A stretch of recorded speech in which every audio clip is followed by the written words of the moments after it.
Addiction is the ultimate distraction. It's the ultimate waste of time.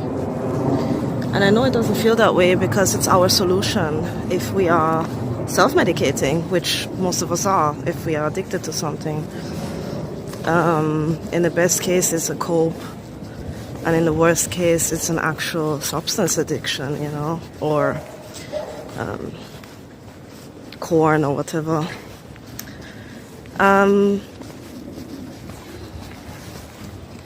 I can give you some tips, right?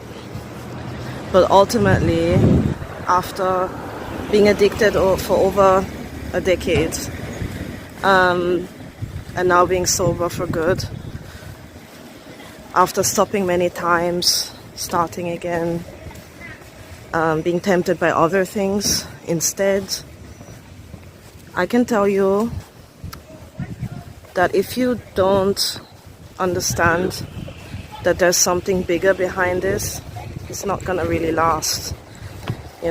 Trying to stop is not gonna be realistic if all you think there is just this physical world with your flaws and your lack, and that's it. If that's how you see the world,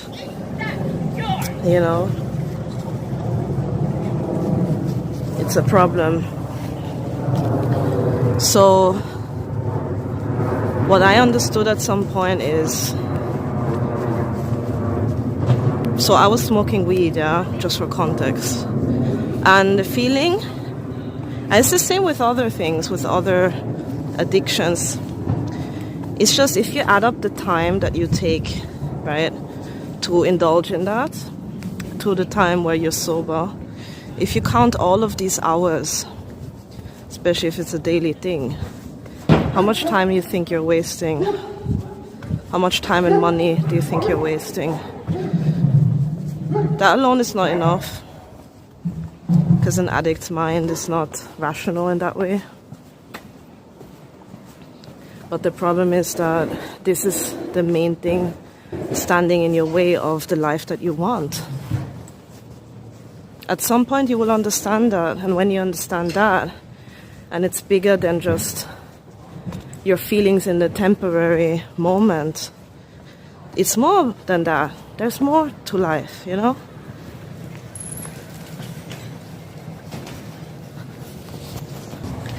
The moment you understand that, that's the moment it can set you free, You can set yourself free.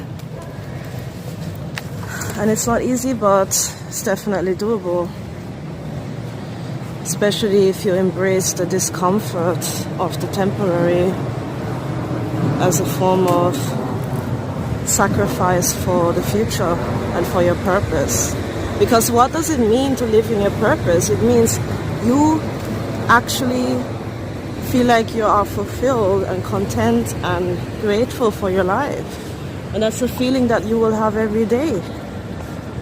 Even if there's some down days, which that's always going to happen, it's not going to be as severe as when you were an addict, as when you were so negative, because what you think the type of energy it is you're attracting, being addicted and being distracted. In the best case, it's just wasting time, but in the worst case, it just feeds into depression, anxiety, feeling of worthlessness. Because you're not going to feel good about yourself if you can't even have any type of discipline, right? I know it's hard. I came from a very bad place. I experienced a lot of stuff, a lot of abuse, a lot of trauma. But it's not about being, that's the problem. Like, you want to jump from one point to another, but that doesn't work. You have to take the little steps that lead you to being the type of person you want to be, and that can only happen by taking small steps. Many, but small steps.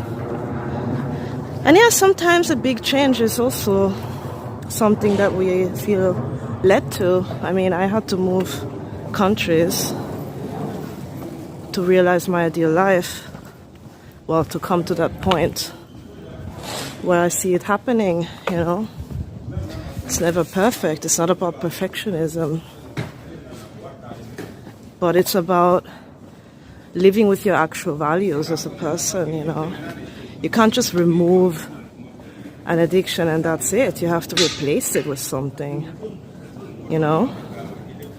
And if you feel called to do something and if you know what's right, if you keep ignoring that, that's bad news. You're just spiraling into a dark place. The longer you do something, the harder it is. But also, the worse you feel, the more potential is to feel the opposite. And I know that sounds like far-fetched maybe, but it's true. Like the more shit you experience, the more you can appreciate when there's something good happening, right? Like somebody who lived in extreme poverty, they can appreciate just having, you know, running water, having heat, having electricity, you know, that type of thinking. So the same goes for emotional stuff. The same goes for your mental health. If you know how bad it can be, just realizing that one day of stopping, how amazing that is, and how proud you can be of yourself. Realizing that can be enough to push you to do the second day and the third day. And you know that the beginning is always the hardest.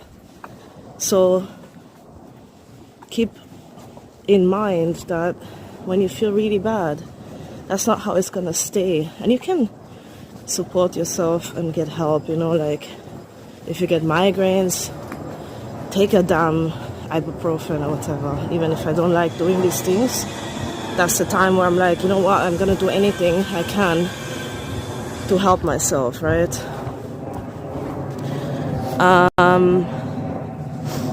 Get the support, talk to people, you know, talk to people you can trust. And cravings will come and temptations will come, but that doesn't mean it's a permanent thing. That's an illusion, you know, that we feel because it keeps coming back. Urges keep coming back, but every time you resist it, it gets easier, you know. It gets easier to do so, to resist, and to feel strong about it. Like you can trust yourself after a while, you know. And relapse happens, but try to give yourself grace, you know. It's just like a stronghold. If you believe in that sort of thing, it can be seen as a demonic attachment, and that's like not really easy to get rid of. But it's possible, as I said, it's very, very possible. I've been addicted for so long, and I thought it's a permanent thing that I'm always gonna crave, and it's not true. And it happened really fast, actually, but I had to stop several times. I had to stumble, you know, so to speak, and not be too hard on myself and understand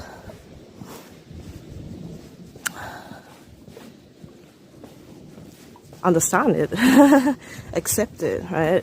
Accept my weakness without putting myself down. Awareness is really like the most important thing in all of these things. Being aware that this is not you, this is like your brain being a baby crying out for something, and you have to reprogram yourself, you know, and that can take a bit, but it doesn't have to take ages. It doesn't. So yeah, I just wanted to share this. Right now I'm getting back into fasting, so it's a fast from many things. It's a fast from my shopping addiction, it's a fast from food, so many things where I just know if I do it. Sorry, it's weird. There's police and there was just a guy hiding somewhere, so I don't know what was that.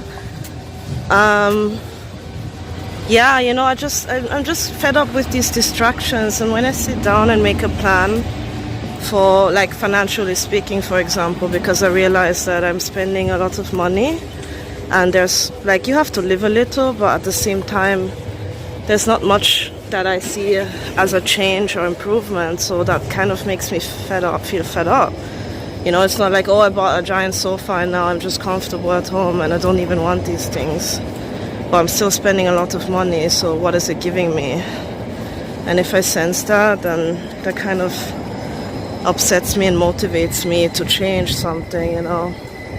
So I was sitting down and I'm like, okay, if I change a few habits, how much money can I save? You know, if I can save like £200 a month just by changing my habits, that's a lot of money throughout the years. And the more you have saved, the more money you get, right? Because you have interest and banks and all of these things. Or you can actually invest in something that grows, you know, like property or whatever. So yeah, I was thinking in 4 years I can actually save a lot of money, but I'm also very aware that this is a big change. And every day I have to keep telling myself what I'm doing it for, because otherwise. And it's also a mindset thing, obviously, because now I'm getting married and I have a newfound motivation, and you know, because I found the one, and now I can actually imagine a future, and I'm not just alone. It's not just about me anymore, in a very good way. So these things motivate, you know, and give hope. And if you don't have that, I think personally the best thing to do, which is what I did before I met him, was to pretend like that will happen one day, because you're gonna act accordingly, and there's no reason to suddenly switch. Like, it doesn't really work like that. You're not really gonna attract the person you actually want, because you're not living the way you want to live. Like, it's too much change, it's too much of a gap. I'm sorry, they're just going crazy everywhere. So yeah, I'm gonna end the video. If you're interested in this topic, like also finding the one and all of these things, then just look out for my other videos, because I keep talking about these things, because everyone deserves it, you know, and it's something that we all crave, and it's the ultimate luxury, it's the ultimate wealth, in my opinion, is love, you know, true love. So yeah, I hope you have a great day. Thanks for watching. Like the video, please. Comment something. What do you think about these things? Or you can share your struggles as well, and get some support, or just feel like you can have a safe space to share it. So yeah, have a good day. Bye. Look at my, oh, I didn't mean to flip you off, but look at my tattoo. The moon and the sun.